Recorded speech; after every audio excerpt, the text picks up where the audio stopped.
Alors, les thérapies brèves, bon, il y en a un certain nombre. La particularité, c'est, on va dire, la durée de la thérapie, hein, par rapport à la psychothérapie, par rapport à la psychanalyse, qui sont des approches différentes et qui peuvent être complémentaires, ou les thérapies brèves complémentaires de ces approches, hein, peu importe dans quel sens on le prend.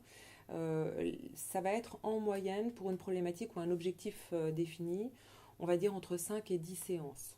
Alors après, on peut régler, il y a quelque chose qui peut être réglé avant, en une ou deux séances, hein. Après, chaque cas est particulier.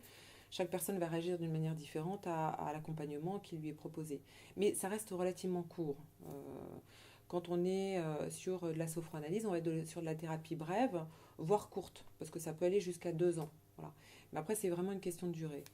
Après, ce qui va caractériser les thérapies brèves, ça va être leur efficacité. Souvent, elles vont être quand même orientées davantage sur la solution plutôt que, alors sur le comment changer, plutôt que sur le pourquoi, c'est-à-dire l'origine du problème. Alors, je dis pas que c'est pas important, et c'est pour ça que je dis souvent que la psychanalyse, la psychothérapie ou tout ce qui est psychologique peut être parfaitement complémentaire, ou les thérapies brèves peuvent être parfaitement complémentaires de ces approches-là pour justement comprendre le pourquoi, mais aussi travailler sur le comment changer. Parce qu'on peut comprendre quelque chose, et pour autant, ça va pas forcément changer notre vie, ou ça va pas nous amener dans un changement certain. Moi, je l'ai constaté, puisqu'au départ, j'étais quand même plus sur de la psychologie.